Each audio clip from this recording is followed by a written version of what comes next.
नमस्कार मित्रांनो, फिल्मी ट्रेंड मराठी चॅनलवर आपलं स्वागत आहे।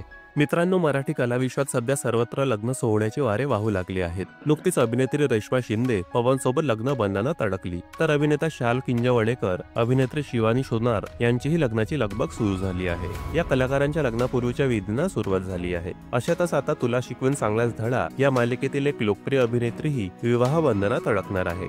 या मालिकेत चंचला हे पात्र अभिनेत्री विरिशा नाईक साकारत आहे। खऱ्या आयुष्यात ही अभिनेत्री लवकरच लग्न बंधनात अडकणार आहे। याबाबत तिने पोस्ट शेअर करत माहिती दिली आहे। तुला शिकवीन चांगलाच धडा ही मालिका गेल्या 1.5 वर्षांपासून प्रेक्षकांच्या मनावर अधिराज्य गाजवत आहे। या मालिकेत खलनायिकेच्या भूमिका साकारणाऱ्या भुवनेश्वरी, दुर्गेश्वरी आणि चंचला या सुद्धा घराघरात लोकप्रिय झाल्या आहेत। यापैकी चंचलाची भूमिका साकारणाऱ्या अभिनेत्रीने प्रेक्षकांना आनंदाची बातमी दिली आहे। 15 ऑगस्ट रोजी प्रशांत निगडे आणि विरिशा नाईक यांचा साखरपुडा पार पडला होता। आता डिसेंबर महिन्यात हे दोघे विवाहबद्ध होणार आहेत। विरिशाचा होणारा पती देखील एक सुप्रसिद्ध अभिनेता आहे आणि त्याचे नाव प्रशांत निगडे असं आहे। स्टार प्रवाह वाहिनीवरील लक्ष्मीच्या पावलांनी या मालिकेत प्रशांत रॉकेटची भूमिका साकारत आहे। मालिकेतील त्याचे हे पात्र मजेशीर असल्याने त्याची भूमिका लक्षवेधी ठरली आहे। या अगोदर प्रशांत निगडेने स्वाभिमान मालिकेत बबनचे पात्र साकारले होते। त्याच्या या भूमिकेला प्रेक्षकांचा चांगलाच प्रतिसाद मिळाला होता। आय एम पोंगड्या शाहरुख या आगिम हुड या नाटकात दोघांनी एकत्र काम केले आहे। या नाटकाचे लेखन, दिग्दर्शन आणि निर्मिती देखील प्रशांत निगडेची आहे। दरम्यान दिवाळीत विरिशा व प्रशांत यांनी व्हिडिओ शेअर करत लवकरच लग्न करणार असं म्हटलं होतं।